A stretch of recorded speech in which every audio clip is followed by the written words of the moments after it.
Don't do it. Where is he? I can't hear him. I don't think he can hear us. Give me a second. Mike, you can start. Okay. All right. Well, good evening, everybody.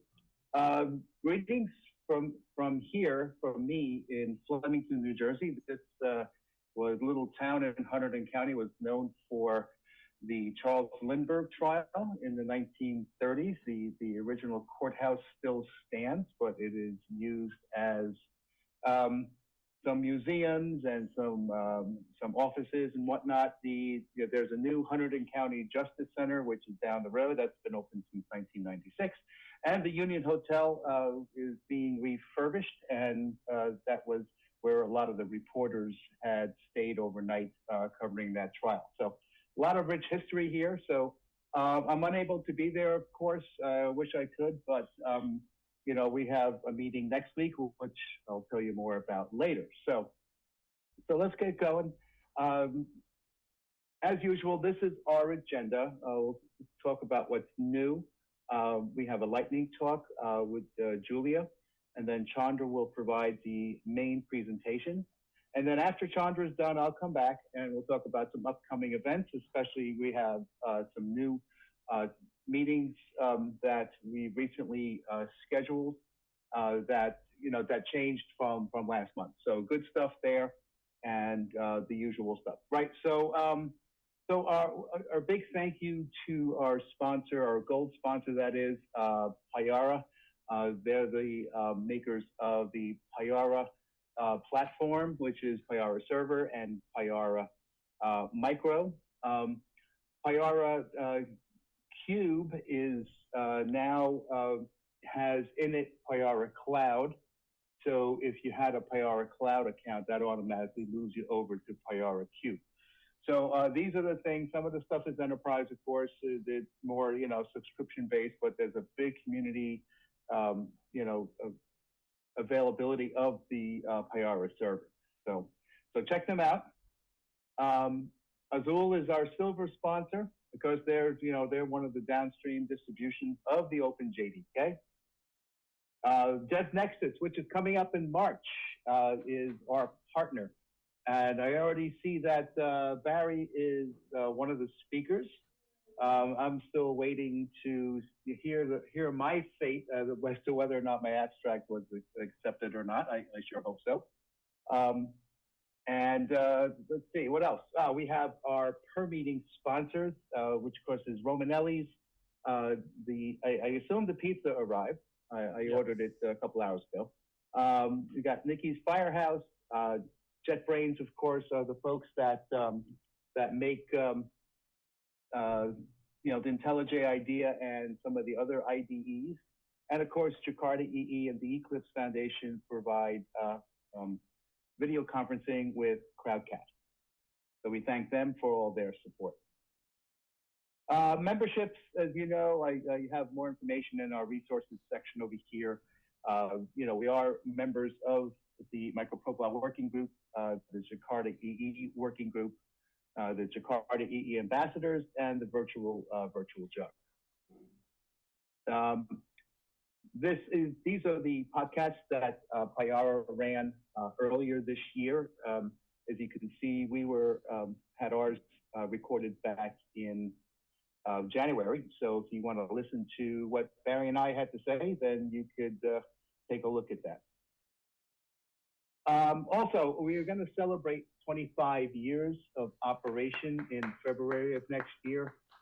We've selected February 17th. So more to come. Figure out, we're working behind the scenes to see how we're going to do this.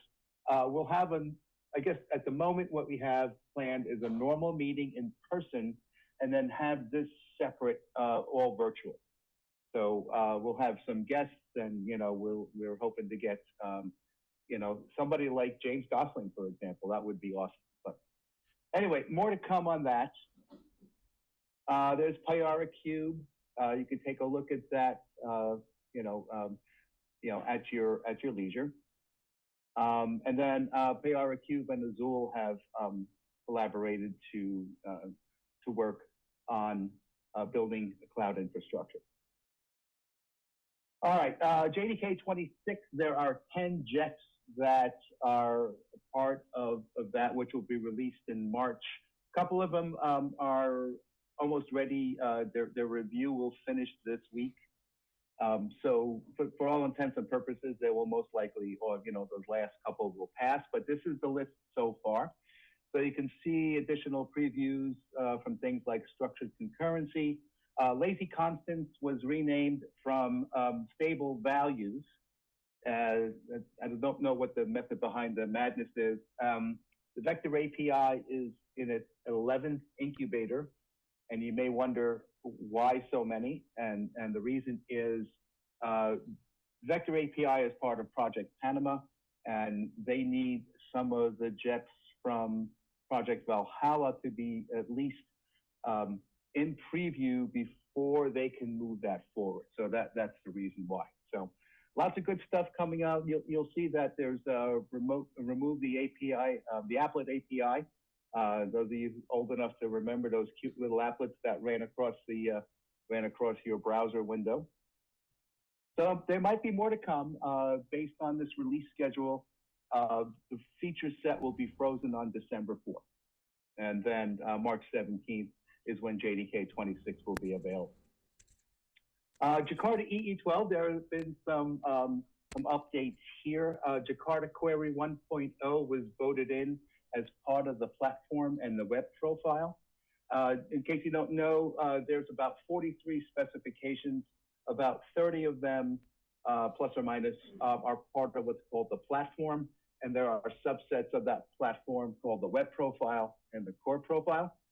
So that has already been taken care of.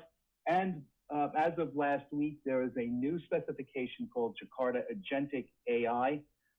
This was actually brought forward by Reza Rahman, who you may know, he's visited with us a few times. And then the creation review was approved last week. So good stuff here. I'm looking forward to more of the updates and things like this. So, okay, yeah, so I have Chandra's picture here, but I'll keep a bookmark there. And I know either Diane or Barry could say a little bit more about Julia, since she's a Drew student. So Julia, please come up on stage. I'll make myself disappear for a while and I'll come back to introduce Chandra.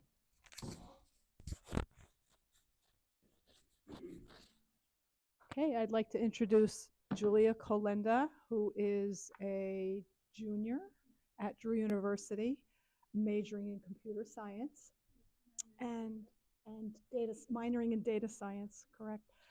Her talk tonight is The Intersection of Art and Tech, a story of a creative in the tech field. So here's Julia. Thank you so much. All right, I hope everybody can hear me loud and clear. All right, so here is a bit about my story and how I ended up where I am today. So first things first, here's a picture of little me. Ever since I could hold a crayon, I was drawing. Pages and pages of paper scattered the living room floor as I was incessantly drawing one of my favorite characters. Art held my attention for hours at a time as I captured images in my head. As I got older, I tried other artistic pursuits, such as singing, dancing, and music. All of my passions made my heart sing. I never got bored of them. I thought art could be my whole life, something that I could do every day and make money off of it. Around middle school, however, the art bubble popped. I was preparing to apply to high school, and the question of what I wished to do came up. I wasn't sure, but knew that I wanted it to be art related. So when I told this to family members, I was met with a lot of criticism. I was warned that although I was good at art, it wouldn't make me enough money to be financially secure, which was/is a top priority for a lot of first-gen students like myself. While this made me disappointed, I told myself that these adults were giving me advice, so thus it had to be true. I decided to pivot and focus on other subjects that I was good at, science and math. They were logical choices, as I enjoyed both and scored really good grades in all of my classes. So I went on to high school. I went into high school thinking that my career would be in the science field. This idea, however, was quickly kicked out of the window after a disastrous sophomore year. I flunked my spring semester in chem, along with getting a D in my AP computer science class. I know. Two classes that I was considering pursuing as possible potential careers, both of them didn't end up how I hoped. I honestly felt broken. I couldn't pursue art and clearly wasn't good enough at science to pursue that either. What was I left to do? I had come to a crossroads, so to speak, stuck between choosing what my heart was telling me versus what was more practical and would likely secure me a good job in the future. I continued to feel stuck into my freshman year of college, trying everything under the sun just to see if something more practical other than art would stick. I took Spanish, marketing, philosophy, psychology, and even neuroscience. Still, nothing was clicking. I then took a Python class, hoping to give it another go after struggling with programming in high school. Comp sci wasn't an intuitive choice for me. After all, it was something that I heavily struggled with. So you may be asking yourself, Julia, why would you choose to retake something that you basically didn't do well with and you struggled with so heavily? Why didn't you choose something else? To put it short and bluntly, I wanted to prove to myself that I wasn't a failure. After flunking, I had felt terrible and wanted to get back on my feet. I was determined to try again. And so I did. I put in hours learning the material, practicing coding problems, and being an active participant in class. After all the hard work, I ended up scoring my first 100 of the semester and would go on to have an A average in all of my computer-related classes. Thank you. Thank you. Although computer science ended up being a success, I still had left a gaping hole for where my love for art used to be. Thus, I started implementing my creativity in other small ways. I would think outside the box when designing programs and designing data visualizations like the ones you'll see here. My creativity ended up blossoming in areas I never really thought of to be possible. Art doesn't just play an important role in my life, but it also plays an important role in the lives of computer developers, software developers, as well as data analysts. Thanks to the internet, data has a prominent role in our lives more than ever before, meaning we have to ensure that it's readable and easily understood. This is where aesthetics and art come into play. Visual design and visual storytelling in data visualizations like bar graphs, histograms, etc., rely heavily on color, font, and design to ensure that the overall message is communicated to the target audience. Without it, the message is lost. To give you an example, these are visualizations that I made with the help of Professor Tang, who's in the public health department here at Drew, and my friend Christia Mensa, who's also studying public health and data science here at Drew, for our DHSI Digital Humanities Summer Institute that we did this past summer. To give you a quick synopsis of what our project was, Christia and I are both first-gen students, and we were looking into the idea of ethnic enclaves. So think about like Little Italy, Chinatown, those sorts of places. And we were wondering if those were healthier places to live. So we ended up doing a research project about that. On the right, you can see a visualization that shows Latino enclaves, specifically in New York City. And then on the left, it's a demographic breakdown about like the percentage of smokers in different areas. And then we also have my DHSI project as a website. So I'll give you a quick look as to what that looks like. So it just gives you a quick project overview, and all of our visualizations, thanks to Tableau, are interactive, which is really cool. But this just goes to show that it's not just like a hypothetical thing. I see it in practice how much like art and color really comes into play when you're making visualizations and when you're trying to tell a story that's authentic not only to you, but also to the people and data that you're representing. Okay. Sorry.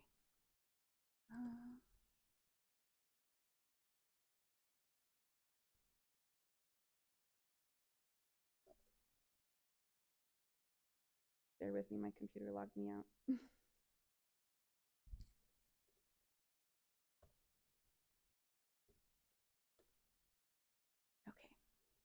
So now, I not only do computer science, but I also managed to squeeze in some art on the side. Here's some of the stuff that I've been making recently. Nowadays, outside of class, I continue my love for art by combining the digital with the traditional. I use my iPad for designs and my newly acquired computer knowledge, thanks to college, for downloading and printing my art. This has also allowed me to create stickers, as you can see here, and wallpapers that I like to sell to my friends and family. So to give you guys, does this work? I don't know if you guys can see that. Oh, yay. Okay, cool. So to give you some context, these are some sticker sheets that I designed myself of Kirby. We have some individual stickers like Toad from Mario Kart, Winnie the Pooh, we have Stitch, and here are some wallpapers that I designed in my digital imaging class here at Drew. What's interesting about these is that these start out as a cell that you design, and then in the program, it repeats that picture over and over again. So I had to design this box, and I had to ensure that it would overlap seamlessly. And the same is true for this one here, which was a lot of work, but it was a ton of fun. So these are the kinds of things that I've been working on more recently. So combining my love for computers and for art all in one. And here's my yearbook page that I did my senior year of high school. In the end, to sum up, it wasn't a matter of choosing between one or the other, tech or art, but rather finding a creative way of combining the two things that I love most. Thank you.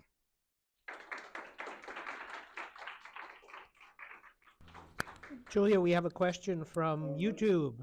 Do you use AI in your visual design? My visual design, when it comes to computer science or my art? Well, that's the way the both? question is phrased. Okay, so I'll take it as both. For my art, absolutely not. Personally, I don't really like to use art, and I don't think it's good to use art when creating. Sorry, I don't like to use AI when creating art because I feel like it robs us of a lot of creativity, or it can rob us of a lot of creativity. I also don't like the idea of AI scraping the internet for images that people have put a lot of time and effort into.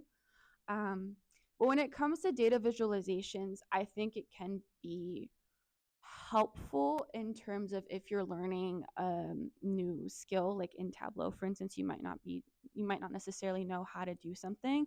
I think AI can be really helpful to like solve like issues like right on the spot, something that could be giving you a hard time, but it's a really small thing to fix.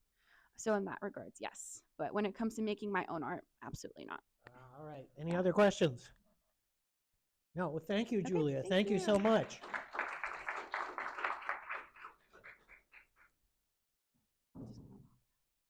We're going to take a... There we go. All right. That was awesome, Julia. Thank you very much. Wait a minute. Yeah, Okay, wait. Mike, you gotta Wait, we've got to mic you. We've got to mic. Okay. Mike. All right, go ahead, Mike. All right, so I'll repeat what I said from the beginning. So thank you, Julia, that was awesome. I was wondering, can you use a one-year license to IntelliJ IDEA to program in Java? Mike, you'd have to repeat the question, sorry. Oh, could Julia use a one-year license of IntelliJ IDEA? Yeah, I think so. I think it would come in handy, especially since we're going into my senior year. So whether that be for internships or even for classwork. Okay, cool. We will get that out to you. This is just a small way of saying thank you for taking the time to speak to us and to everybody out there in television land. And by the way, I was so engrossed in talking about Flemington, I forgot to say thank you for coming out on this cold, bitter day. It was 60 degrees yesterday, and then it was in the 30s today. So, but yeah. So without further ado, I'll introduce Chandra. So Chandra, is started coming around to the Garden State Jug meetings around 2018, right? So, and then I think there was one meeting, somebody could not make it the last minute, so Chandra and Don Rabb pinch hit and, gave a a great presentation as a backup. So that was awesome. So as you may know too, Chandra is one of the co-directors here at the Garden State Java Group. So we appreciate his input and helping us run the group and everything that we do. So Chandra has been a technologist in the financial service industry since 2003 and has been programming with Java since 1998. Chandra was selected a Java champion in March of 2019, and also with being a director here, he is also a leader in the New York Java scene. Chandra conducts code workshops and code katas on core Java features. And he's a frequent speaker at Java user groups and technology conferences that include Oracle Code One, Oracle Code New York, QCon New York, DevNexus, DOSCon. I should update that to J Champion Conference, and GIDS India. Chandra has a bachelor's degree in technology, electrical and electronics engineering from Sri Venkateswara University. How did I pronounce that, Chandra? You were good. Okay. I should have read that ahead of time and practiced it. But so in any event, so Chandra, thanks for coming out to give a talk for this month, and this is the first of two this month. And like I said, I think those of you who get my emails know what's coming next Tuesday. So with that, Chandra, please, without further ado, and real quick, when is Blue Maven 4 be released? That's a question we'll leave for towards the end of this discussion. The answer is we don't know Okay, fair enough. Yeah, well, we'll figure it out. Okay, sounds good. Awesome. Thank you so much, Mike. Thank you for introducing me, and thanks everybody. You want me to mic up? You want me to turn off the mic on the Zoom? Leave it on.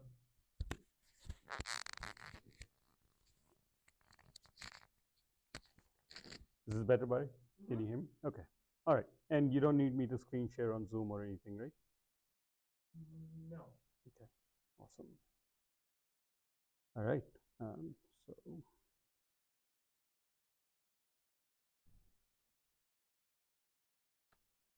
Okay. How do I get rid of this little bubble here?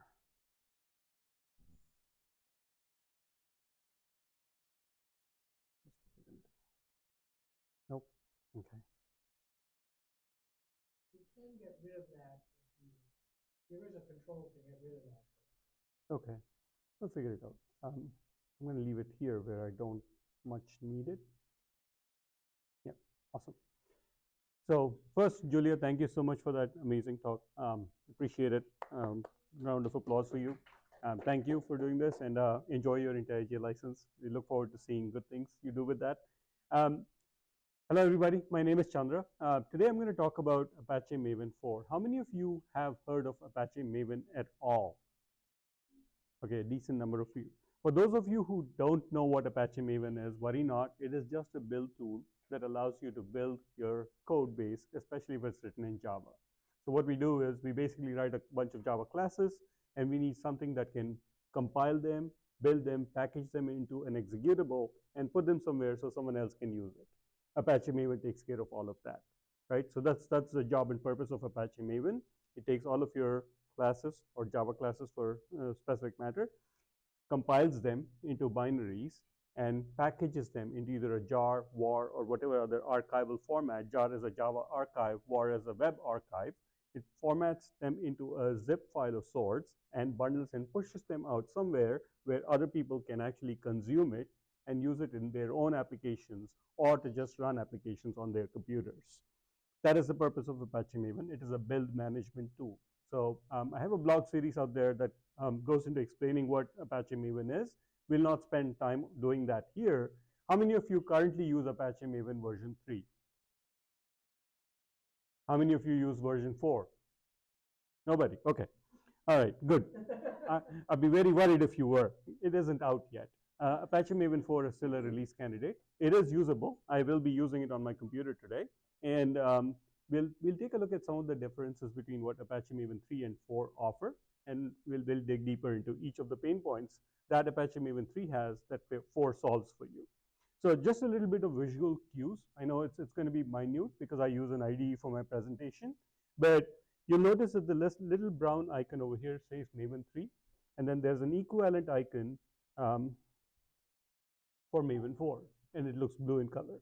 Likewise, I'm going to be using command prompts, and you will notice that there are 2 command prompts. One is in blue, which appears dark black for some reason here. My apologies for that. And then there's another, hopefully I can show that, which would appear in a brownish shade. And this is for Maven 3, and I'm going to just prove it to you that I'm using Maven 3 here. When I do a Maven version command, you'll notice that I'm using Maven version 3911. And if I were to do a Maven version here, you'll notice that I use Apache Maven 4.0.0 release candidate 4, which is still a release candidate. It is not yet released. So I just want you to be aware of this. This is probably the last release candidate out there, and we're going to get Apache Maven right after this, is what I hope. Awesome. For those of you who know, anyone knows what this is? Heart of Gold? Nobody? Hitchhiker's Guide to the Galaxy? Douglas Adams? Nobody? Yes. Awesome. All right, awesome. So I'm going to first start by going over some of the pain points of Apache Maven 3, and we're going to look at how we can solve them using Apache Maven 4. So there's a link to the GitHub that's right here. If anyone wants to go directly and download this whole project and set it up on their IDEs, they can, including the presentation itself. Everything's in your IDE. Right? The first thing I'm going to do is a little bit of about me. So I'm not going to spend a lot of time. I'm a Java champion. I've been programming since Java for a very long time, too long to remember. I'm an Apache Maven user and contributor. I'm a jug leader at 2 Java user groups. I blog and tweet. I have my own website. That's my GitHub link. And I have a Twitter handle. I'm a Saganist, not a Satanist. So that's me. With that, I'm just going to very quickly show you a project structure we're going to be working with, and then I'm going to go into the pain points. How many of you use multi-module Maven projects? Any one of you here using Maven and not using multi-Maven projects? What are you doing? I'm just curious. Single projects? No? Okay. For those of you who are using multi-module projects, this will be pretty useful, and you probably already know this, but I'm going to just explain some things here. Most multi-module projects in Java are set up where there is a root directory structure, and under that root directory structure, you have several projects. Each of those projects are named BOM, child, child 1, child 2, child 3, and in some cases, projects can have sub-projects which have sub-projects. So child 3 has child 3.1 and child 3.2. Visual representation of the same is you have a root project up top. I don't know if you can see my mouse move, but I'm towards the top left. And then you have a BOM as a child project of the root. You have a child 1, child 2, and child 3. And under child 3, I have 2 sub-projects called child 31 and child 32. So they're both visually and structurally shown here. How many of you know what a reactor or an aggregator POM is? Okay, a few of you. Just to give you a quick heads up on what that is, a reactor or an aggregator POM is an empty POM or a POM that might contain other dependencies, but it drives the build instructions on all of its children. So for instance, in this case, the root is a reactor or an aggregator POM. Why is it so? If we take a look at the root POM real quick, you will notice that there are modules declared in it. Any command that I issue against my root POM will then be trickled down to each of these children. So BOM, child 1, child 2, and child 3. Can someone tell me the order in which they get built? Anyone? Take a guess.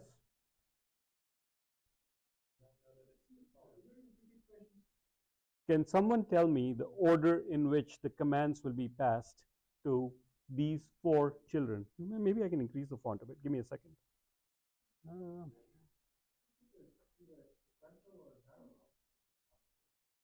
I'm going to guess BOM first. Okay, is this better? Can everyone see it? Okay. The bomb first. What next? Child 1? What next? Child 2? What next? Awesome. All of you are incorrect. So the order in which these modules get picked up and the build instructions are passed is only determined by Maven after it determines the sequence and the right order in which it needs to execute. So this is a set of modules. It is not an array list of modules. There is no order to it. Maven determines the order in which the modules will get built, and we will show you an example of this when we run this project. Okay, so understand this at Maven, the way it works, and this is basics and fundamentals, not related to what we're talking about here. Every project, for instance, in our case, let's go back to the picture real quick so I can show you what I'm talking about. As you notice, there are little blue dots, right? Child 3.2 depends on child 2, and child 2 depends on child 1. Now, that order of sequence is great. Child 3.1 doesn't depend on anything, so it might actually get built first, right? So the order is determined by Maven at build time, and the projects will get executed in that specific order that Maven cares about. So never rely on the sequence of modules declared in your POM XML file. That's something very useful to know. It is a pain point, but it's a well-known pain point, and it's also considered a feature, not a bug. Sorry, I had to put that in. All right, so let's very quickly go over some. Before I even start, I just wanted to very quickly show you a visual comparison between what changed in Maven 3 and 4. Some of you might walk out sooner, so I just want to sell the point first. So let's go take a look at that real quick. So what I'm going to do is I'm going to go to the root project. This is what you'll find when you check out of GitHub. It will have two sub projects called Maven 3 and Maven 4. Both of them visually look similar with very small changes to them. So I'm going to go into, let us say, child 3, pick up this POM, and child 3 in the Maven 4 POM, and I'll just do a quick comparison as to what we're doing here today. Okay, so let me minimize this. A few changes, right? Change number 1, and Barry, I hope you don't mind, I'm going to be walking towards this. I know I'll be off camera. Oh no! Okay, so a few changes that I wanted you to be aware of is the schema location changed from 4.0.0 to 4.1.0. The model version, line number 5, changed from 4.0.0 to 4.1.0. Lines 18 onwards on the left, modules changed to sub-projects. This is another change you'll notice. And you'll notice that a lot of build plugins are no longer needed. Yes? There you go. Thank you. Yeah. Okay. Because I don't really know too much about Maven. I was just wondering because I see that the line revision version is not present on the right. Is there a reason for that? Yes, we will get to that in a minute. That's an excellent question. That's actually the pitch of this entire talk. So you nailed it. The check is in the mail. I intentionally avoided talking about that, but that is what this talk is about. Okay, and everything that I'm currently explaining goes back to why this version number changed is to accommodate that. Okay, so we'll get to that. Thank you for the question. Awesome. All right, so I'm going to close out of this. So you saw that there were visually a lot of minor differences. They look minor. We'll go into explaining why these are not minor, but why these are super major differences. Awesome. All right, so let's go very quickly take a look at the pain points that Maven has. This is Maven 3. So a lot of you have used Maven 3, and those who have not will experience them when you start using Maven 3 in a multi-module project. Okay, what are some of the issues we face? Number 1, it is painful to manage versions in multi-module projects. That's what Julia just touched upon. It's just like, if I have a multi-module project and I have to change the version of one of my main project and want to trickle it down to every single place, and I have sub-dependencies, what do I do? What are your options today? What do you do? Anyone tell me? Properties. You create a property. Now, what do you set the property to? You set the property to a version number. How does that work with the build?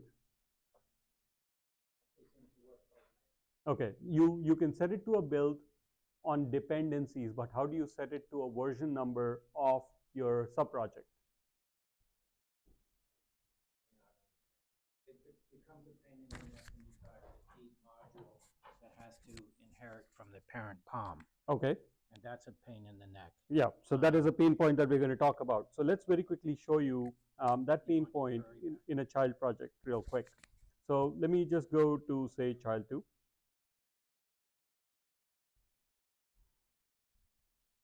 And you'll notice that line number 26, I have to specify version number. But the version number is the same on all my subprojects. I'm sharing the version number because it's a unified property. Why do I even need it, right? And that's one of the pain points. Same project dependencies. So I'm using child 1 as a dependency in child 2, and I still need to pass a version number. There is no easy way out of it. Dependency management? Yes, thank you. Okay. The question is, can I do a dependency management? Unfortunately, with dependency management, you have to resolve the dependency before you do your build, which means you cannot build with the new version number. So there is a cyclical loop that you're going to get into with that. So there is a challenge, and we're going to look at how this gets addressed with Maven 4. So bear with me. Going back to the pain points, there is no easy way to separate build information from consumer information.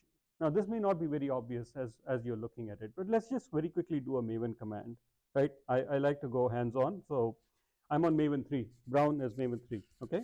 So I'm here, I'm going to go to my projects, conference, Maven 4 is awesome.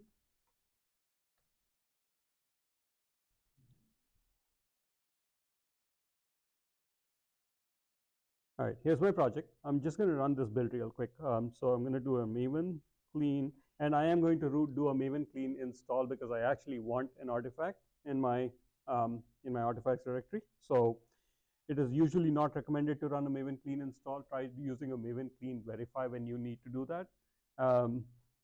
And something happened.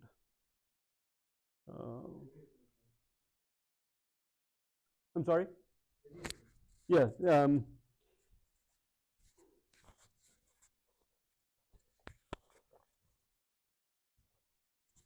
Someday I'll learn how to spell. Why start now? Why start now? Okay. Okay, I'm just going to use 3.1.0 as a version. Okay. And there's a reason I'm showing you this. And the first thing I'm going to show you is it actually built them in the order in which we had listed them. Don't be fooled by that. That's just because of the way I set up my projects. Okay, now why did I show you this? Let me just very quickly go to my M2 directory. And if I were to go to my repository structure and look at none CG utils, and I am looking at, let us say, child 2. And I just built 3.1.0. That was the build I built, I believe. So I built 3.1.0. And if I were to look at the POM file itself that gets generated, I want to show you some discrepancies here that you may not have considered before. Okay, what do I have here? I have my parent information that's showing up first. Does a consumer of my POM care about my parent information? They have, is there any way we can close the door, Barry? I'll do that. Okay. All right. For those on Zoom, we're hearing some very good music outside, but we don't need it right now. So yeah, no one needs to know the parent information of my POM. It is only for my build, and no one else outside of my build actually needs this. I have dependencies, which are great. I have properties. Why does anyone outside of my build command need properties? Why do they need to know that I'm building with Java 17? Why do they need to know that I use UTF-8 to my builds? Why do they need to know my build instructions? This is only for my build. Anyone who's consuming my library has no need to know how I built it. Why am I including those? Right? And there are a lot of other details such as your SVN information, your SCM information, your CI tooling, etc. All that can be put in a POM that an end user consumer doesn't need. Right? Let's very quickly show you how it works with Maven 4. So I'm going to do the same command here, and I will navigate to the projects.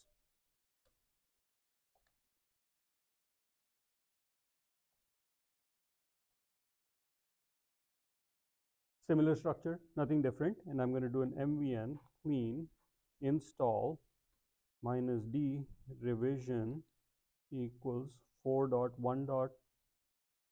Okay. I just gave a random number.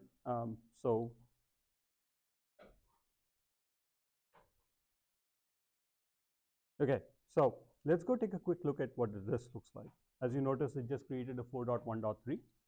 And under there, if you notice, I have two POM files, not one. Let me expand this a little bit.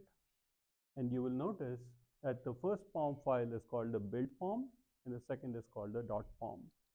Now, very quickly, going into the build POM, if I were to open this file, what do I see? This is exactly the same as the POM that you were seeing before. It's got the parent information, it's got dependencies, etc. And it is basically the build instructions of the project. And there's no build plugins here because I'll explain that as another thing that Maven 4 solves, but bear with me. Here is the POM that gets distributed to my customers, people who use my library or artifact. And you will notice there is no parent information. There's no build information. This is exactly the information that they need, and everything else has been weeded out. Whatever they need is the only content in a consumer POM separate from a build POM. So there is a build versus consumer separation in Maven 4 that did not exist in Maven 3. Awesome. Let's take a look at the pain point. So Maven 3 had no implicit way of separating build information from consumer information. So let me also open the outcomes in Maven 4 so you know the effect. So we'll go to the outcomes. Maven 4 version support. Let me just show you the code. So we saw the dollar revision. How did that come? Can anyone explain what a dollar revision really is? Let's take a quick look. How did this even work? How am I setting a dollar revision and it works? Well, that was from the command line. It was from the command line. I'm going to show you something. I have an actual plugin here, and this plugin is the only reason that dollar revision works. If I were to comment out this plugin, dollar revision will actually fail. Okay, and let me show you this. So let's try it. This one to talk about. Let's do it. So I'm going to go here, and I go actually kill this plugin, and I'll kill this plugin. And let's run the same command on Maven 3 again.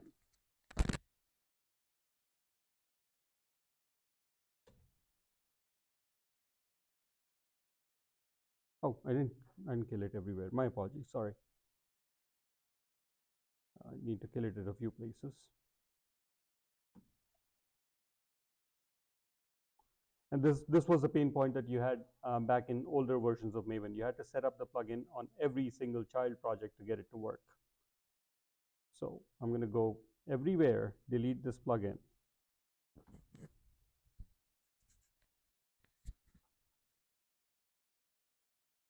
What I'm trying to show to you is that when I delete this plugin, the dollar revision that you see in there will actually become ineffective and not work. And that is something that Maven 3 had a problem with, in that there was no easy way without a third-party plugin such as CI-friendly flattened Maven plugin that we use, that you could actually generate the revision. And the bill of materials will actually show up with a very weird nomenclature. We'll just see that in a real quick second. Bear with me. All right. So now if I were to go back and run this,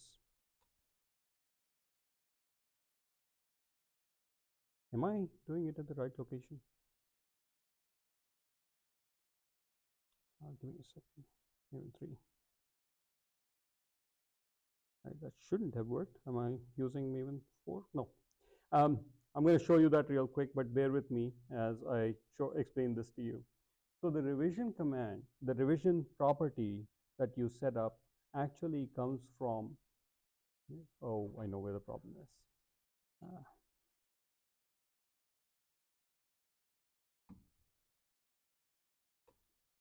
Hope this will work.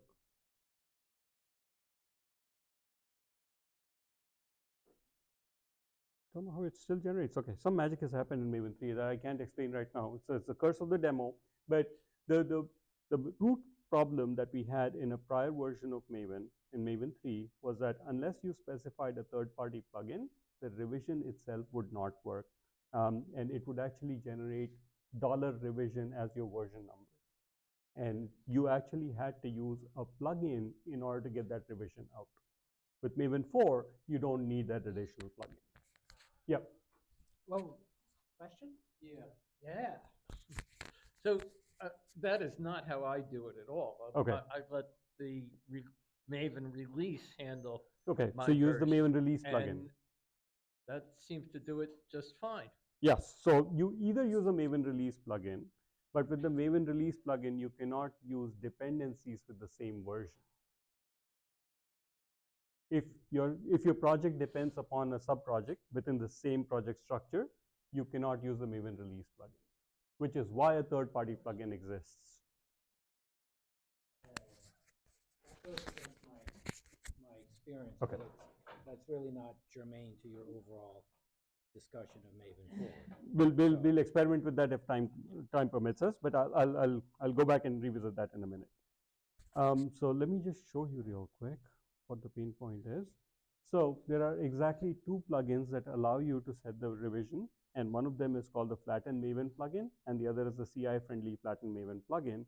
The second one actually is beneficial because it doesn't have profile interpolation issues. But when you set the Maven release plugin, you are actually setting one value and you're setting the property across everything else. You cannot test it at compile time on your computer.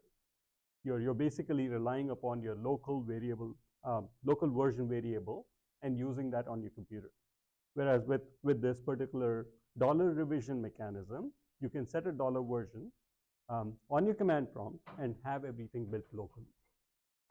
Okay, we have version of parent 100, and we have the same version, like link to parent in each POM file.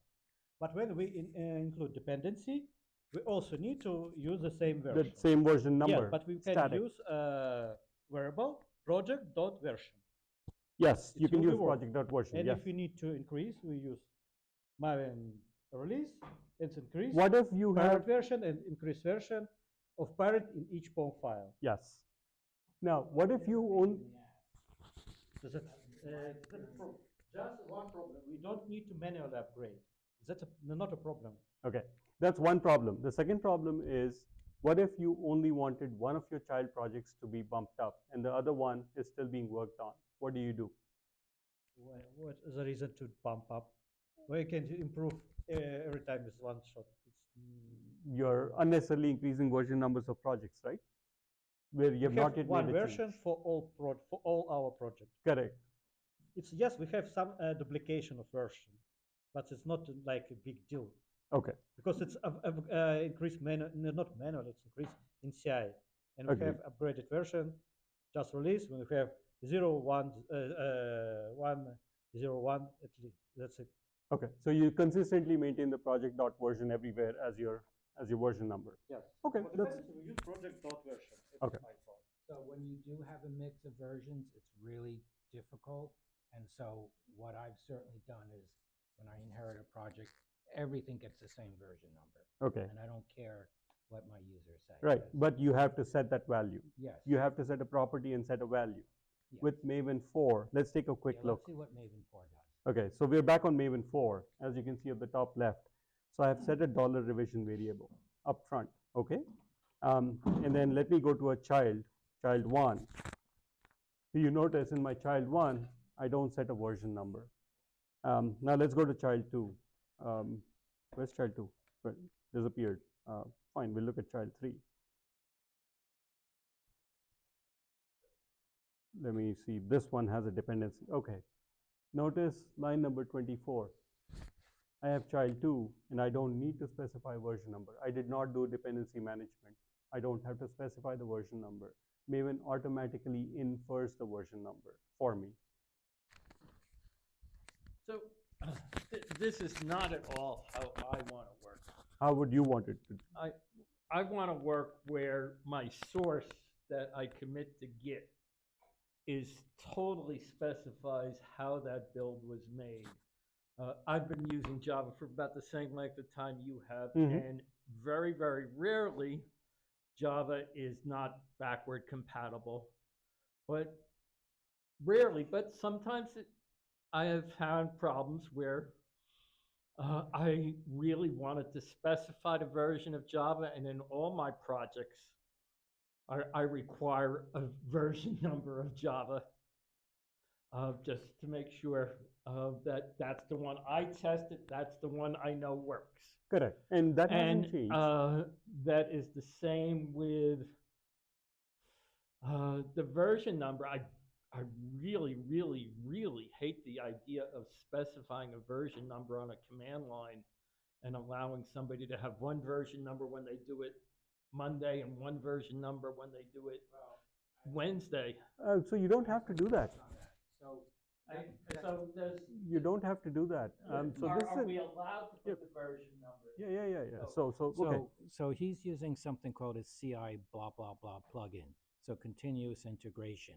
And so I could see maybe there they want to have like a timestamp on their version because the thing's being built, That's what Git tags are for. well, it's being built 50 to 100 times a day. Yeah.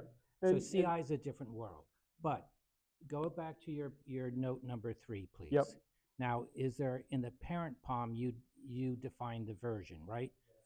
Okay, so one of the things with dependency management is it does two different things. It does what we've been talking about with like sharing a version, Yes. but it also is involved in resolving, so let's say one of your dependencies uses log4j. Correct. And it's using some version ABC. But if you declare your log4j under dependency management, then it will override anything that one of those child dependencies wants to bring in. That's the opposite way around. So the dependency management is a dictionary that you have, and you specify version numbers of whatever dependencies you want. And in your own POM, you can either use a lookup to the dependency management or override and set your own version number. That's true, like by doing exclusions and things. But the dependency management does have this side effect, which I don't have to be aware of many times. But Correct. so I think this Maven 4 is trying to solve that problem. It does others. solve it does solve a problem similar to that, but it solves it for your child modules and not for dependencies. Dependency management still continues to exist as the proper mechanism for you to do a lookup. That hasn't changed. That will still remain. This on top of that, if you have projects within, multiple projects within your own project structure, then version numbering becomes much more simplified in a multi-module project. And that's the intent of Maven 4. It solves a major pain point. Now, why is this so important is because, let's go back to the child POM that we were referring to earlier, right? Give me a second, let me just open that so I can explain it to you. I have my child POM here, and if I were to open it, notice the model version number. First, I think the first element within the XML block, it says 4.0.0. It is backward compatible because it actually specifies a version number that you see. 3 below the model version, you'll notice that there is an actual version number. So your repository structure still remains intact with the same old model version and schema where version was required and not optional. However, your build doesn't actually have the same problem. Your build is on your local machine or on your CI server and can do whatever it needs. And you will notice that the version schema is 4.1.0 and versions are optional. So it is picking up the version based upon the properties that it has and setting them and building your project for you. So Maven 4 has simplified the build process and separated it out from the consumer or the consumption process. So it creates two separate files, one with a model version of 4.1.0 and the other one with a model version of 4.0.0 that you push out for consumers to continue consuming. So no other repository system breaks, right? So there is now a separation. Awesome. Any questions on that? Okay. So we already covered the implicit versions for dependency sibling modules. This is where you don't need to specify the version number of sibling modules. Another important thing that Maven, I guess, solves is whenever you install Maven and start using some of its default plugins, right? The Maven compiler plugin, the Maven jar plugin, etc. If you do not actually declare them in your plugin management section with proper versions, it's going to pick up the default ones it bundles. So if Maven 3 has a default bundle, it'll pick up the default bundled version. However, maybe Java versions have changed. Maybe build tooling has improved, or maybe the plugin has a newer version. You'll never be able to avail of it. And you're left with always using the version that is default. So as a best practice, most people are asked to put in their plugin version numbers in their plugin management. With Maven 4, you actually get warnings if you don't do that. So let's go back very quickly to a Maven 4 project POM and show you how it looks like. Notice that I have the Maven compiler plugin and I've set it to 3.13.0. And if I were to just comment this out, where I'm not specifying it, I'm assuming we're going to pick up the default version from whatever Apache Maven offers, which in this case may be 3.13. I'm not sure, but you'll at least see the version show up. So I'm going to Maven 4, and I'm going to run the command again, and I'm going to run 4.1.5. And you will notice as soon as we start, there is going to be a warning issued. The warning went by already, but zoom by very quickly, but I'll show you the warning. You will notice a warning that says version is not locked, and your CI can actually block your build on warnings and say that you're not following project hygiene. So Maven 4 gives you the capability to actually monitor your POM files hygiene. That's super important. Awesome. Another feature, let's take a quick look at another feature that may not be so common or useful to a lot of developers, but it does make an impact in that Maven now introduces a proper BOM packaging. So in the past, whenever you created a bill of materials, you actually had to specify it as a POM file, not a bill of materials BOM file, but a POM, a project object model file. Now you actually can specify it as a BOM. Let me just quickly show you how it looks like. You'll notice that there is a new packaging called BOM. It actually differentiates a bill of materials from a regular project object model. And that's super important because its classifications allows build tooling to handle it differently. Your CI servers can handle it differently too. There's some great advantages to Maven 4 that you'll immediately start noticing. Another advantage you'll notice is that Maven 4 is also faster because of all these things.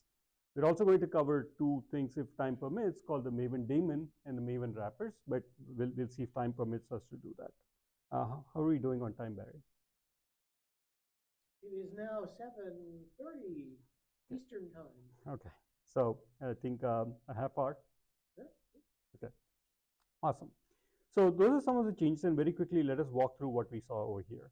So when I created the $revision version, $revision in Maven 4, I don't specify any plugins like the CI flatten Maven plugin, etc. It automatically is picked up by Maven, and you don't have to do anything else with it. We can go through any other child POM also. You'll notice that I don't have any plugins declared, right? So the $revision now is an implicit part of your Maven execution itself, and you don't need third-party plugins for that. So as an outcome, we actually, let me go back here where the pain point existed. You don't need to specify any third-party plugins. So going back to the pain points again, there's no implicit way to separate build information and consumer information in Maven 3. We actually solved this with Maven 4. We now have two separate POM files. What was the third pain point we had was handling versions of dependency sibling modules is a chore. We talked extensively about it. We actually use the project.version in some cases. We use $revision properties, etc. You don't need to specify any of that in Maven 4. It actually implicitly picks up the value from the project version. You don't have to specify it. The next main point we looked at is we developers are lazy. We use default versions for plugins. This was a pain point. And we noticed that when we use Maven 4, it actually throws warnings for you automatically, right? Well, yeah, it does take discipline, but POM hygiene is something of a discipline anyways. And the best part of Maven is it is convention driven. It's not configuration driven. So even if you stop specifying stuff, Maven will still continue to work because you will be left with the principle of least astonishment. You know, at least if you don't specify it, you're going to get a default version that is well known and consistent. It's not ambiguous, it's reproducible. And then the no explicit bill of materials packaging has been addressed. Now there's a BOM packaging in Maven 4. So this is usually where it should end, but then there's the standard, but wait, there's more. So let's do that. So there are some other changes that Maven brought in that I wanted to highlight very quickly. Let's assume you wanted to build an aggregator that is the root in our POM structure and its child modules. So I want to build, let's take a quick look at this example. And hopefully you still remember the image. So this is a smaller version of the image. In this case, I'm just trying to build an aggregator and its children, right? There's an aggregator, there's also an aggregator. Child 3 is also an aggregator, right? So all I'm trying to do is just build this chain and nothing else. In Maven 3, there were a few ways in which you could do it. And it was confusing because you had to remember one of those ways. You pass in a, I'm just compiling here. You could do a compile, install, verify, whatever you wanted to, but I'm just compiling here. You pass in a project list, a PL, and specify the child 3 and say also make dependents, AMD. You could also specify it as project list child 3 and fully verbalize it as also make dependents. Or you could just specify the entire hierarchies, child 3, comma child 3 slash child 3.1, child 3 slash child 3.2. With Maven 4, the command has been simplified and it has expected behavior that when I'm doing child 3, everything under child 3 will get built for me automatically. Makes it much more simpler. I don't have to remember all those additional commands. The next change is the exact opposite. I just want to build the aggregator and nothing under it, just child 3. I don't want to build child 3.1 and child 3.2. I just want to build child 3. How do I do that? With Maven 3, the command was basically to pass project list child 3, which one expects that there is a listing of all the projects, and so it should build everything, but Maven 3 used to work that way. With Maven 4, it does the opposite, where I do a non-recursive build, and I have to specify it as do not recurse, and it follows expected build behavior everywhere else. So that's a twist in logic between Maven 3 and Maven 4. It is something to get used to, but it is much more beneficial in the long run because all other build management tools work the same way. The third change onwards is a bit more interesting.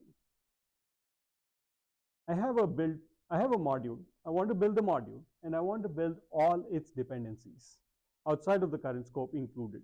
So here, I'm building child 32. If I want to build child 32, I need to build child 3. And I also need to build child 2 because child 32 depends on child 2. So I have to build child 2. And when I build child 2, it has a dependency on child 1. I need to build child 1. Therefore, I also need to build root. So I'm building all this structure except this one, all because I chose to build child 32. Right? So although the remaining children are outside of the current scope, I still get to build them. It is not possible in Maven 3. It's not possible to do this in Maven 3, whereas with Maven 4, you can actually create a command called also make, and it builds all your dependencies outside the scope. So Maven 4 now allows you this flexibility of building what is supposed to be very logical to be built. The fourth change I'm going to look at is the opposite. Instead of dependencies, I want to build dependents. So when I build child 1, what are its dependents? Child 2 depends on child 1, so I need to build child 2. Now, child 2 itself has dependents. Child 32 is a dependent on child 2, so I got to also build this. And so this was not possible in Maven 3. And Maven 4 allows you to build with also make dependents, and this is what the right usage of also make dependents is, right? And so these are some of the super cool changes that Maven 4 has introduced. Overall, Maven 4 is much more cleaner, easier to use, and I would recommend you start trying it out. Some of your challenges where you use project version, etc., would be addressed. So coming back to answering your question earlier about, I would want my versions to be very clearly listed. They still are. You can still specify a dollar revision with a solid value and use that value everywhere else. If you choose to put a dollar revision with every single dependency you have, nothing is stopping you, right? If you don't, Maven will specify it for you. And Maven will actually create 2 POM files, one for your build, that is very much the more modern way of doing things, and one for your consumers, which is the older version of Maven. The schema still continues to hold good. Now, These are some of the most awesome changes, but there are some other things that I wanted to very quickly highlight that you will probably start benefiting from if you use Maven in earnest. One of the tools that Maven has introduced is called the Maven daemon. I don't know how many of you have used Maven daemons. Okay, let me see if I can get, believe I have some links. Give me a second. Yeah, these are some of the things that I would recommend you experiment with. Okay, awesome. Okay, so I've included a couple of links that are very useful for all of you to peruse at a later point. The project model for Maven, the Maven 4 schema, and its equivalent 4.1.0 schema. There are small changes in the schemas. You'll notice that versions are no longer valid or required. They're optional now. That's one of the biggest changes we've made. And of course, there's a BOM packaging that is a new kind of enumeration. I've included Maven CLI options. Some of these CLI options, such as the also make and the also make dependents, are quite useful. So please do avail of those. Maven also integrates with a third-party plugin. This probably will become an integral part of Maven down the line sometime, hopefully. But there's a build plan tool, and it gives you an overview of what is going to get built, what plugins get used when you build your Maven project, etc. Quite useful to know. More important to know is the Maven daemon, which is something quite useful if your builds are slow. This Maven daemon actually runs builds concurrently for you. So it speeds up your Maven builds. You don't need to specify a -t threads that you used to in the past. It actually takes care of sort of parallelizing your builds, not paralyzing. And then it does so by keeping your JVM running between the builds. So you have a hot JVM that's always there, and it has a snapshot like equivalent. It has all your classes loaded, and it simply runs your builds faster. It keeps a pool of Maven resources, and it reuses the JVM every time the Maven build runs. Go ahead. So, in my work, I figured 90% of the build time is unit tests, and I think that's probably common. So, do you actually? Yes, the Maven daemon is going to speed things up, but do you really feel the difference? Yeah, there is a difference. You will. I mean, because again, 90% of my build, and I would guess most people's builds, is unit tests, and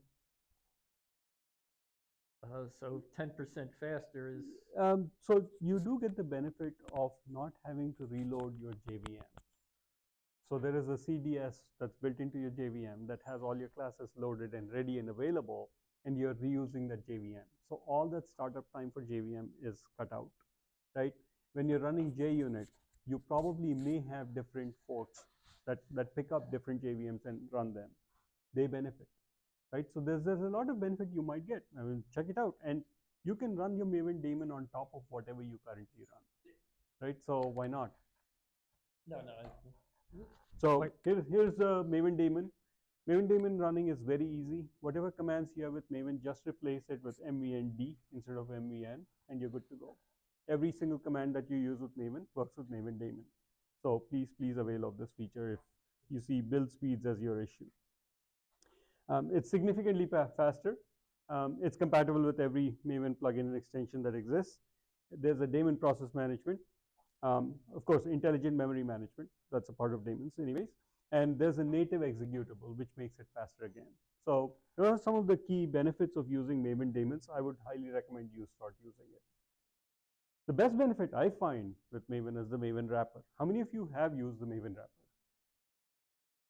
Nobody? Okay.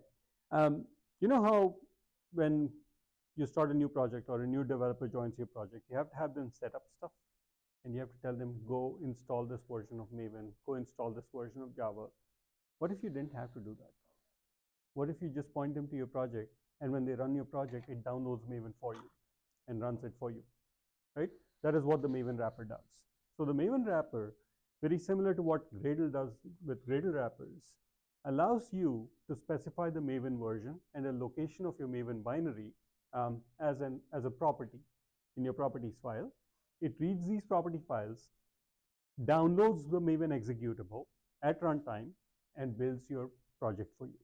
So you don't have to specify on a specific version of Maven being installed on every machine. You just point it to a properties file. It can be done in 3 different ways. You can have a Maven wrapper plugin, which actually does this as a plugin in your POM XML file. You can have a jar file as a distribution. So you can actually create a Maven wrapper jar, and this does the download management for you. You don't need any kind of curl or wget kind of operations. And then there's a Maven wrapper distribution, which basically allows you to specify a property which depends on your native curl or wget commands in your operating system. Read more about it in the Maven wrapper, and here it is. So you use an MVN wrapper as a plugin to first create a wrapper. There are 4 different models in which a wrapper works, but we'll take a look at that real quick. So you can have an only source, a script, and an only script. Right, so there are different models in which works. I've written some articles on this as well. I'm happy to share those. But essentially what happens is when you specify type source, it adds a Maven wrapper downloader.java to your code base under a .mvn directory. If you were to specify type script, it actually creates a CMD and the shell script equivalent menw under your directory structure under the .mvn, and it actually creates a Maven wrapper.jar. Then there is an only script version, which basically does the wrapper properties, and this wrapper properties points to a URL from which there is a curl or a wget to pull your Maven version down. You can specify individual versions of Maven either in the properties file or on the command line using a -d Maven equals. Right? You can specify the distribution URL where you want to get this. So if you're in a corporate world and you've sort of created your own Maven binary, you could point to that instead of pointing to, let us say, a download from repo.maven, right? And then you can also specify snapshot versions of Maven, so a hot Maven fix that you made internally, or you want to point to a new distribution of Maven, you can do that in the distribution URL. Also allows you to do basic authentication, specify which distribution path you're getting your Maven from. You can use Maven repository managers, which you can read about. That's not super important, but you can proxy. If you have organizations that actually proxy and cut off internet access, you can do that too. Yeah, so that was what I wanted to cover with Maven 4 and its awesome new changes. So if there are any questions? There are some questions from the, what? Oh, all right, okay, let me just see what we got here. This one's a long question. About a YouTuber says, I'm developing and maintaining a Maven plugin that works as a kind of build system inside Maven. I usually don't have big issues with Maven 3. It works fine for most cases. But what's really hard is implementing incremental builds when a class changes in one of the reactor projects. I have to track class dependencies and rebuild everything that depends on it manually. Many people love Gradle because it handles this incremental build logic out of the box. Will Maven 4 bring any improvements for cases like this? So Maven 3 and 4 both have a resume from option, as far as I remember. Give me a second while I open the command CLI option so I can show you that.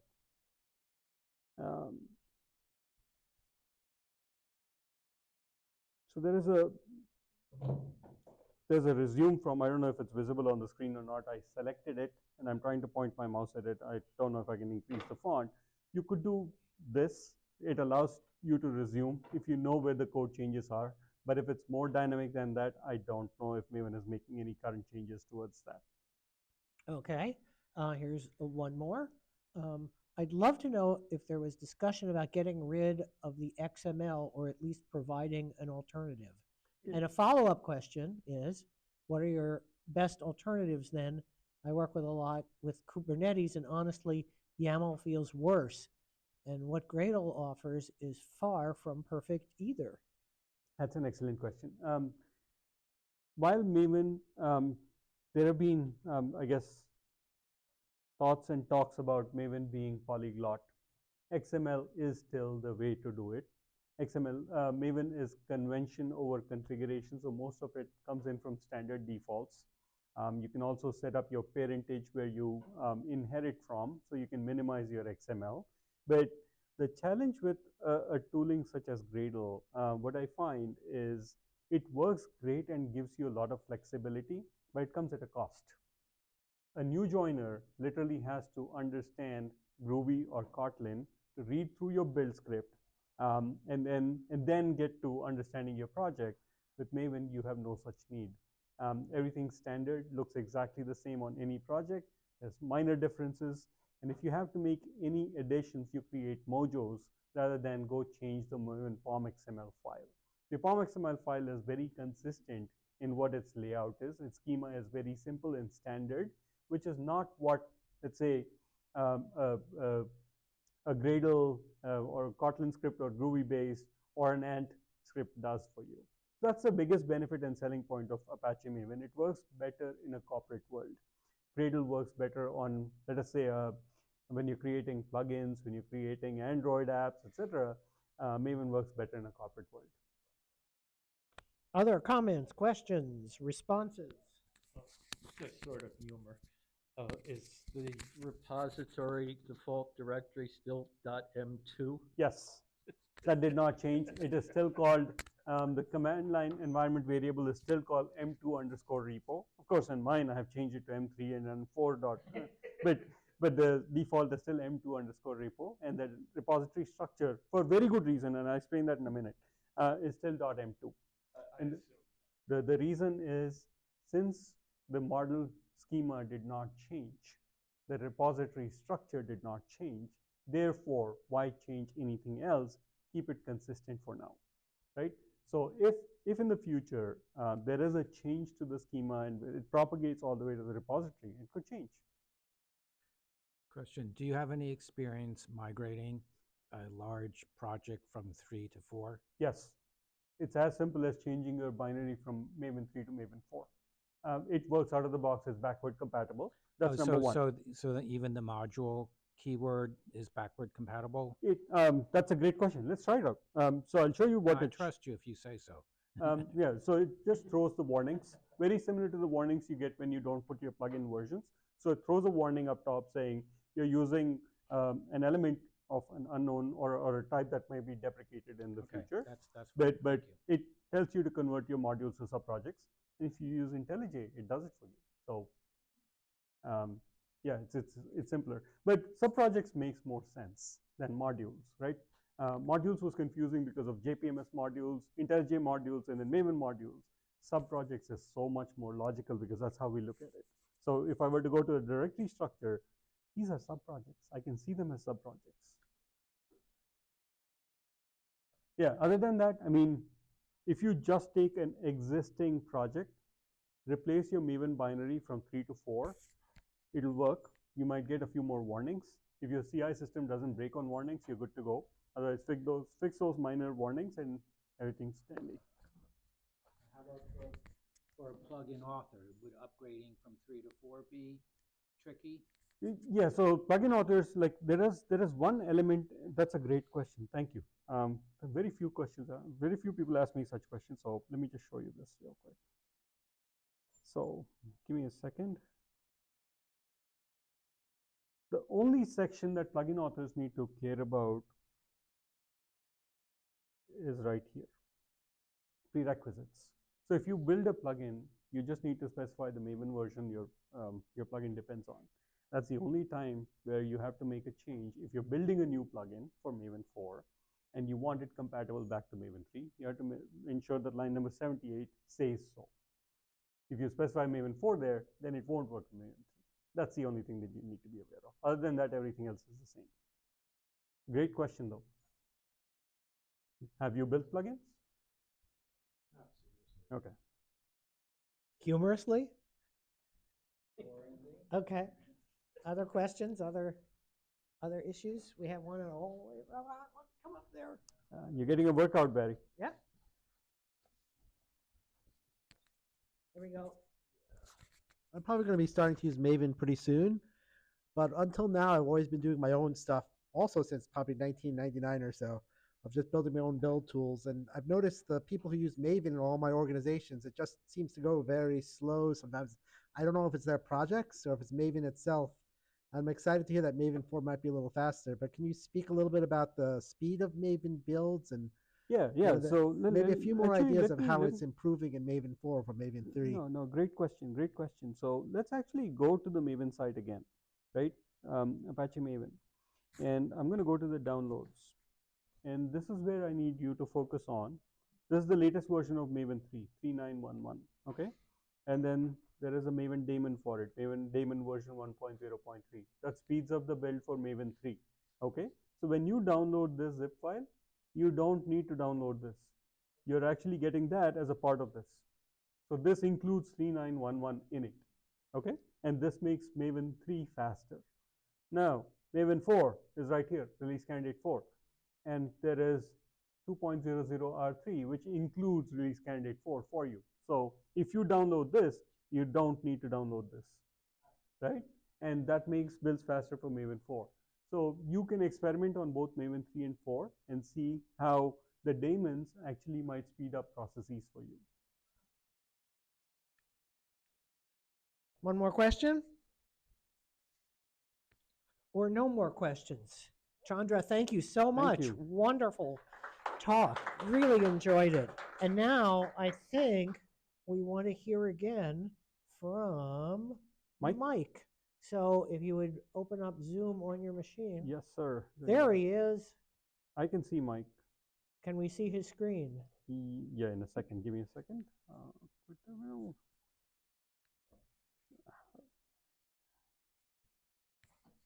Okay. Like so? Yes. Oh, beautiful. All right. I manage technology. Mike, you're on the air. Oh, okay. No, sorry. There was a gap in some of the audio, but okay. Awesome. First of all, Chandra, thank you. That was pretty awesome. I learned a few things tonight. And my first question, before you started, do you know when Maven 4 might be released? I don't know the answer to that. That's right, Okay. got it. Okay. I don't know the answer to that yet. We'll have to figure it out. I hear that question All right, every awesome. time somebody So, Yes. all right, I'm going to go back, share my screen. Let's see if I got a few things open over here. Share. So we'll, wrap up the usual way. We'll especially talk about what's coming. So upcoming events. So first of all, before I mention these, I was asked by PR to deliver a webinar to the automotive industry. Although I had the chance to select an industry from about 3 or 4 of them, and because I was an auto tech in my previous life, I chose that. So it has not been announced yet. I do know it's going to be on November 20th. Have some fun things in mind with that, but once it's set in stone and with a URL and an opportunity to register, I will send that out to you via email. So I'm looking forward to this. Talk about how, since I was in the automotive industry years ago, and to how things have evolved just by being at the dealerships, even, things like that. Anyway, but other events, QCon San Francisco is next week, the 17th through the 19th. I've gone the last couple of years, but I will not be doing so this year. And then there's the AI Native DevCon. We have a 50% discount code here that you can see at the bottom. This is November 18th and 19th.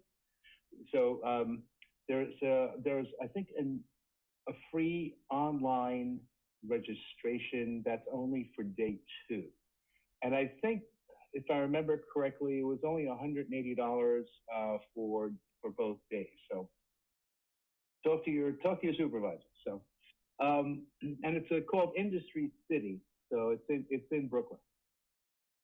Jakarta One live stream, December 2nd. This is the annual event that was started by Reza Rahman in 2019. This is a fully global virtual conference before the pandemic, so this was sort of the new thing at the time before it was actually necessary.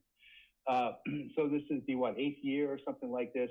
I'm happy to announce I'll be doing my Jakarta EE 11 and 12 presentation for that. That's at 2 o'clock Eastern. And there's a whole host of other talks that starts at like about 6 in the morning Eastern to almost 6 at night. So a lot of talks. And then you can register at that link right here. QCon AI New York is on the 16th and 17th of December, and this is the New York Academy of Medicine, which is right across, I think it's on 5th Avenue.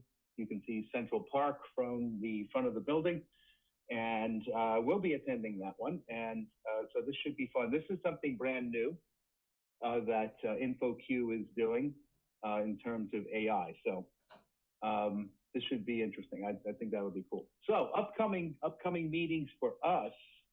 Happy to announce that Josh Long and James Ward, who will be at that Native AI DevCon,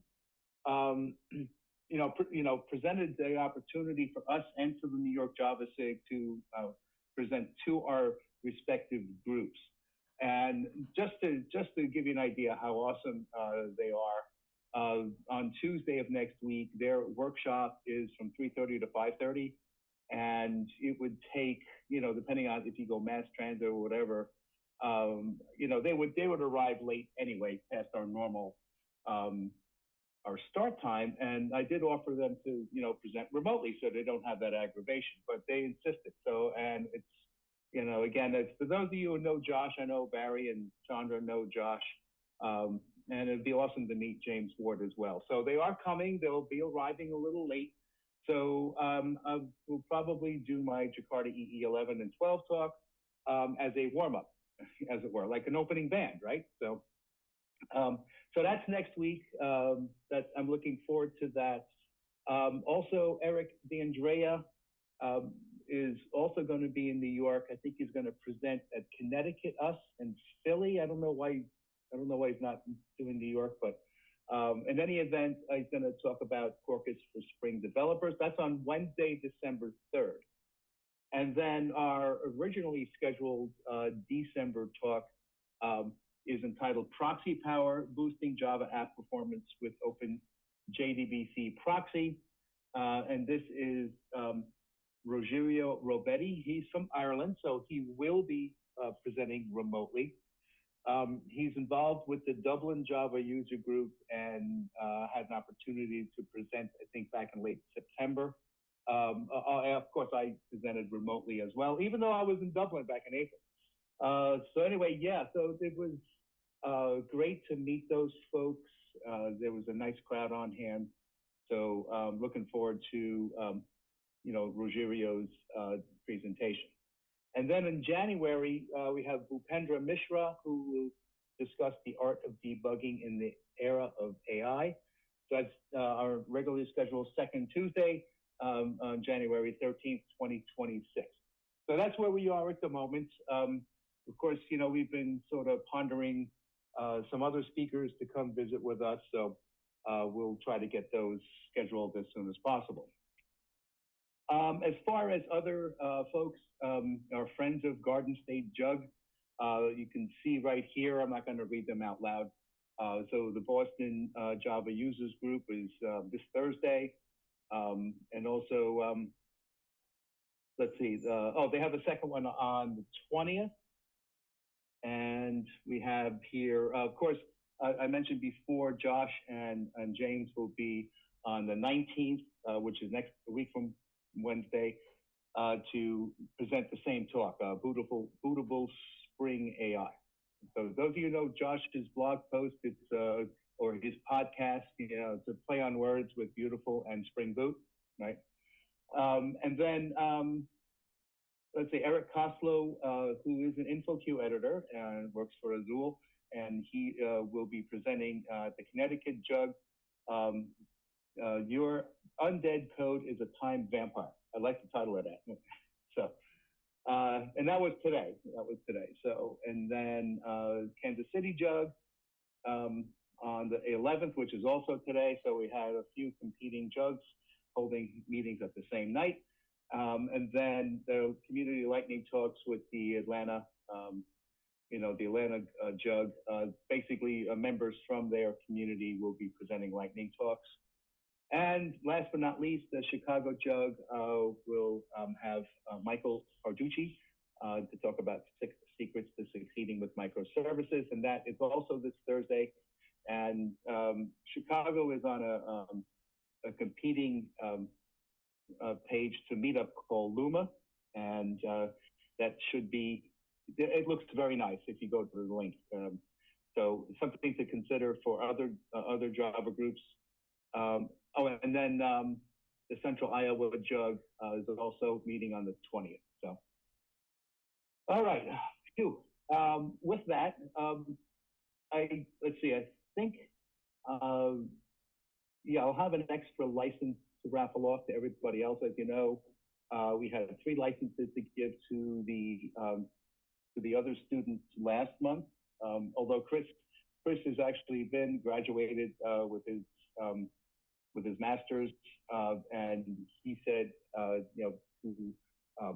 to give his license to somebody else. So I think that's the one we're going to give to Julia today. So I think we have one available, but I'll run my usual random number generator and take care of all that. So let's see. With that, these are just resources you can look on your own. The updated Jakarta EE specs and such. And then I'm going to keep this up here. To please sign in. I just looked at the spreadsheet. There's only 6 or 7, and I know we have a full house, and so we appreciate that. So if you can please sign in, your name, first, last name, and email, and this way it'll give us attendance, and plus you'll get a chance to win a copy of IntelliJ IDEA for 1 year. So that would be awesome. So I'll leave this up even after we sign off, and for a few minutes so you guys can do that.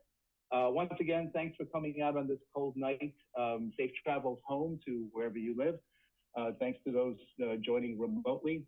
I appreciate all of your support because it's, we do this for you, for the Java community, and it's a passion of ours to do that. So we appreciate you for that. So, and in any event, take care. We'll see you next week. So it'll be a quick turnaround. I'm working on changing up the website to get it updated for next week already. So we'll talk to you then.